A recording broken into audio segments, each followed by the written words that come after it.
Assalamualaikum warahmatullahi wabarakatuh. Halo semuanya, pada kesempatan kali ini saya akan membahas tentang konsep keamanan pada sistem operasi, serta bagaimana sistem operasi melakukan manajemen user, firewall, dan update sistem. Topik ini sangat penting karena di era digital sekarang, hampir semua aktivitas kita mulai dari sekolah, pekerjaan, hingga hiburan dilakukan menggunakan komputer atau perangkat digital.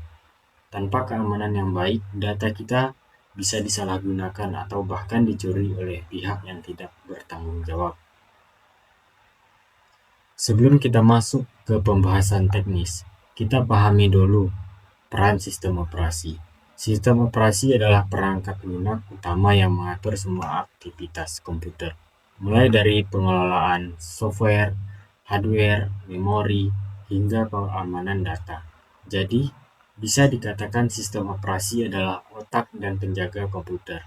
Ia memastikan hanya pengguna yang sah yang bisa mengakses sistem tersebut, menjaga agar tidak ada program berbahaya yang berjalan tanpa izin, dan memastikan data pengguna tetap aman. Kita masuk ke konsep keamanan sistem komputer atau sistem operasi. Konsep keamanan pada sistem operasi sebenarnya mencakup 3 hal utama, yaitu kerahasiaan, integritas, dan ketersediaan. Artinya, sistem harus bisa memastikan bahwa hanya orang yang berhak yang bisa mengakses data tertentu. Data tidak bisa diubah oleh pihak lain tanpa izin, dan sistem harus selalu bisa digunakan saat dibutuhkan.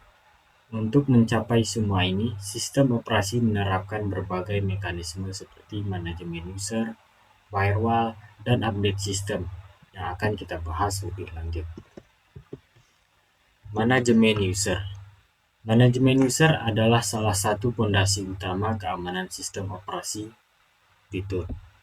Fitur ini memungkinkan kita membuat beberapa akun pengguna dengan hak akses yang berbeda-beda. Misalnya, administrator memiliki kontrol penuh terhadap sistem, seperti menginstal aplikasi, menghapus file penting, dan mengubah konfigurasi sistem. Sedangkan akun user biasa hanya dapat menjalankan aplikasi tanpa mengubah dan mengatur sistem. Dengan cara ini, sistem operasi dapat mencegah kesalahan fatal, misalnya ketika ada pengguna yang tidak sengaja menghapus file penting atau memasang program berbahaya. Manajemen user juga membantu membedakan tanggung jawab antara pengguna dalam satu komputer, terutama di lingkungan sekolah, kampus, dan kantor. Manajemen user pada contoh nyata. Sebagai contoh nyata, pada sistem operasi Windows, kita bisa mengatur user melalui kontrol panel, kemudian memilih menu Manage Another Account. Di sini kita bisa menambahkan akun baru, lalu menentukan apakah akun tersebut bertipe administrator atau standar user. Misalnya di laboratorium komputer sekolah. Biasanya hanya teknisi atau guru yang bisa mengakses administrator, sementara siswa menggunakan akun standar user, sehingga mereka tidak bisa mengubah pengaturan sistem atau menginstal aplikasi semau mereka sendiri. Ini mencegah terjadinya kerusakan sistem akibat kesalahan pengguna dan juga membantu menjaga keamanan jaringan lokal di sekolah. Kita masuk pembahasan firewall. Firewall bisa diibaratkan sebagai penjaga gerbang antara komputer kita dan dunia luar, yaitu internet. Ia mengatur data apa saja yang boleh masuk dan keluar dari komputer. Misalnya jika ada aplikasi yang mencoba mengakses jaringan tanpa izin, firewall akan langsung memblokirnya atau memberi peringatan.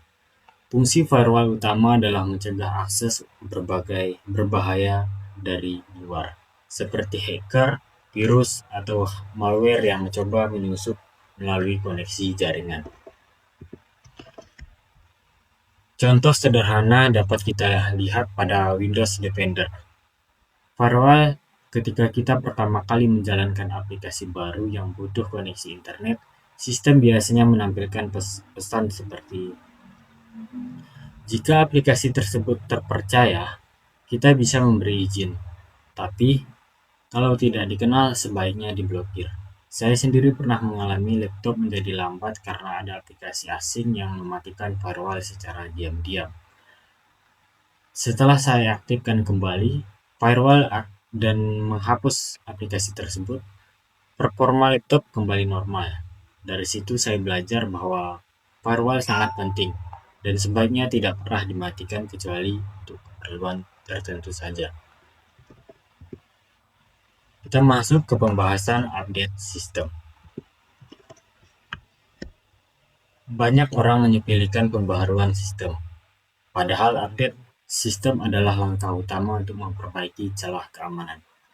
Setiap kali pengembang sistem menemukan bug atau potensi serangan baru, mereka akan merilis patch atau pembaruan keamanan. Jika kita tidak rutin mengupdate, komputer kita bisa menjadi sasaran empuk malware. Contohnya pada tahun 2017, terjadi serangan besar bernama Wanica Ransomware yang mengenkripsi data pengguna di seluruh dunia. Tapi, komputer yang rutin melakukan update Windows terhindar dari serangan ini, karena Microsoft sudah merilis perbaikan sebelumnya. Jadi, update bukan hanya soal fitur baru, tapi juga melindungi terhadap ancaman cyber yang terus berkembang. Dari pembahasan tadi, bisa kita simpulkan bahwa keamanan sistem operasi bergantung pada 3 komponen utama. Pertama, manajemen user, yang membatasi hak akses pengguna agar tidak terjadi penyalahgunaan. Kedua, firewall, yang melindungi komputer dari serangan jaringan. Dan yang ketiga, update system, yang memastikan sistem selalu dalam kondisi aman dan terbaru.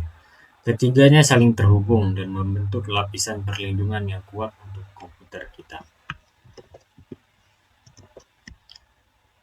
Kesimpulannya, keamanan sistem operasi bukan hanya tugas software, tapi juga tanggung jawab kita sebagai pengguna.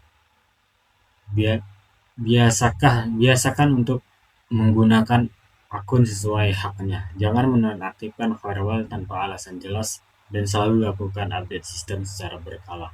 Dengan langkah-langkah sederhana ini, kita sudah ikut menjaga keamanan komputer, data pribadi kita dari ancaman yang semakin canggih. Terima kasih sudah menonton. Semoga video ini bermanfaat. Wassalamualaikum warahmatullahi wabarakatuh.